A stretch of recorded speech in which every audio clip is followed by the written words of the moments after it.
That fresh morning. That fresh morning. Vous êtes sur les 104.5 Urban FM, la station urbaine. On n'a rien dit. Grosse, le message est passé. Mais souviens-toi de ton passé. Je fais déjà comme lui de finesse. Le genre de vous dit il me disait. Gina, on parle de dignité humaine, c'est ça? Oui, on parle de dignité humaine et on va d'abord parler de la dignité. Et la dignité, vous le savez, c'est le respect, la considération ou les égards que mérite quelqu'un ou quelque chose. Et la dignité de la personne humaine, c'est le principe selon lequel une personne ne doit jamais être traitée comme un objet ou comme un moyen, mais comme une entité intrinsèque. Donc elle mérite un respect inconditionnel, indépendamment de son âge, retenez bien, indépendamment de son âge, indépendamment de son sexe, indépendamment de son état de santé physique ou mental, indépendamment de sa condition sociale, indépendamment de sa religion ou de son origine ethnique. Alors la dignité, c'est aussi une attitude de respect de soi, caractérisée par la gravité, la réserve, la noblesse des sentiments, la fierté. Et elle est aussi inspirée par un désir de respectabilité et traduit un sentiment que la personne a de sa propre valeur. Donc aujourd'hui, quand je disais qu'on parlerait de dignité humaine, vous avez en gros la structure de la rubrique.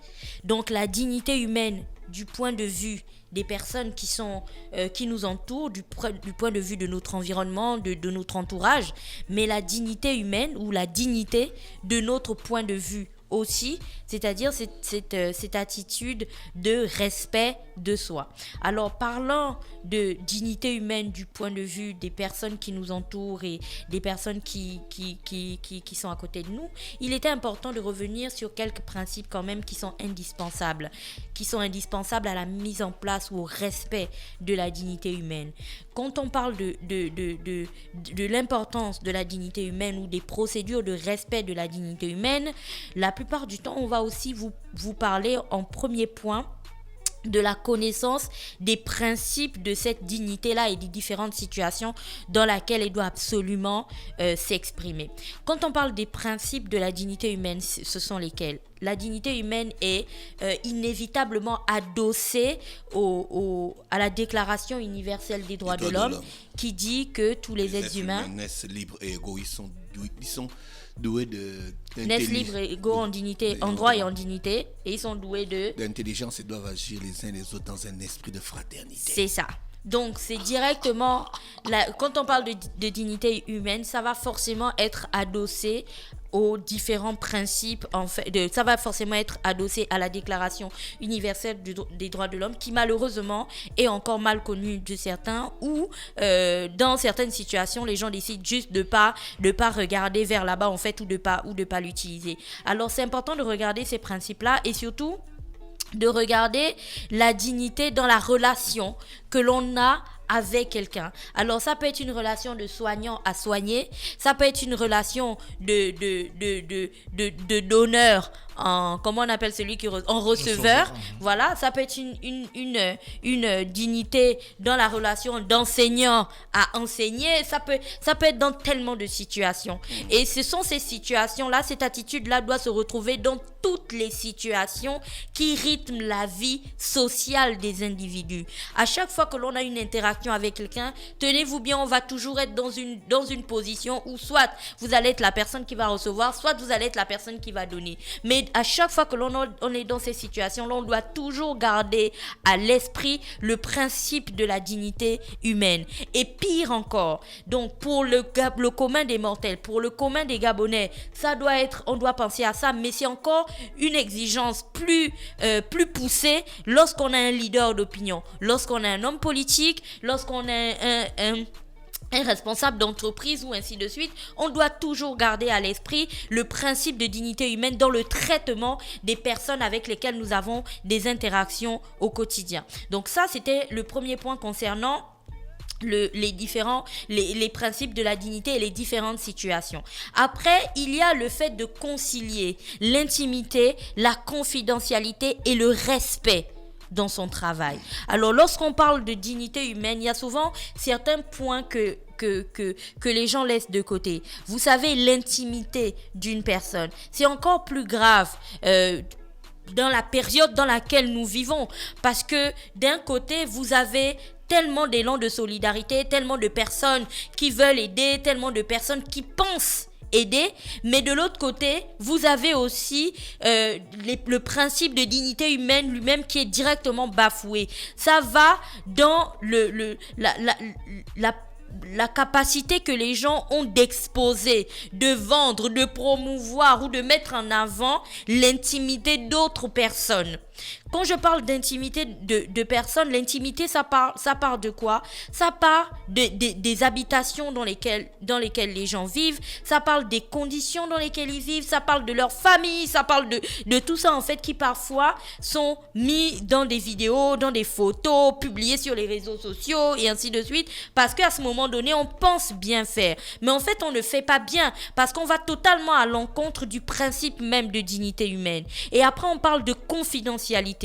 Alors, je vois surtout certains volontaires qui sont dans les équipes de banques alimentaires qui publient sur leurs interfaces WhatsApp et ainsi de suite les visages, les personnes qui reçoivent des bons et ainsi de suite. Alors ça ne fait plaisir à personne déjà d'être dans une situation où on a besoin de l'aide d'une autre personne, que ce soit une entité physique ou morale, pour survivre ou pour faire vivre sa famille. Alors c'est encore plus honteux, c'est encore plus triste en fait d'être exposé ainsi pour, bien sûr, la promo. Je comprends qu'on ait par exemple besoin de prendre ces éléments-là pour les rapports, comme le disait la ministre lors de son intervention, qu'ils ont besoin de toutes ces informations qui sont marquées sur les documents et tout, mais on n'en a pas besoin pour les publier ça et là en fait sur toutes les plateformes. Et après, l'autre point, c'était le respect de toutes les personnes. Là on est en train de parler de banque alimentaire, mais c'est la même chose si on parle de santé, c'est la même chose si on parle de dignité humaine dans le cadre du travail, donc dans les entreprises et ainsi de suite. C'est la même chose dans tous les domaines possibles. On doit toujours garder ce principe-là en tête, le respect de la personne qui se trouve en face de nous. Et c'est pour ça que lorsqu'on parlait de la définition même de la dignité, du principe de la dignité humaine, on disait que chaque personne mérite un respect inconditionnel, indépendamment de son âge, de son sexe, de son état de santé physique ou mentale, de sa condition sociale, de sa religion ou de son origine ethnique. Et donc, on doit toujours garder ça en tête. Et après, il y avait le troisième point qui concernait le fait de transmettre des règles ces règles-là à tous les professionnels. La dignité humaine, oui, c'est un principe que tout le monde doit connaître, c'est un principe que tout le monde doit respecter, mais c'est pas un principe avec lequel tout le monde naît. C'est pour ça qu'il est important, lorsqu'on est un responsable d'administration, d'entreprise, de service de santé, peu importe le plan dans lequel vous vous situez, il est important de promouvoir ce pan-là et de se lancer dans de véritables formations des équipes, se lancer dans de véritables campagnes de sensibilisation sur l'importance de regarder la personne qui se trouve en face de nous comme étant un être humain, tout comme nous, pas parce qu'il se trouve dans une situation difficile ou parce qu'il se trouve dans une situation de précarité ou ainsi de suite. Même lorsqu'une personne est décédée, on met toujours en avant le principe du respect de sa dignité. C'est-à-dire, c'est pas parce que aujourd'hui je vais mourir, je sais pas dans quelles conditions, que voilà, on va exposer mon corps sur les réseaux sociaux, ainsi de suite. Et vous savez à quel point à Urban on a toujours mis un accent particulier sur le fait de respecter les gens, même lorsqu'ils avaient perdu la vie ou même lorsqu'ils avaient perdu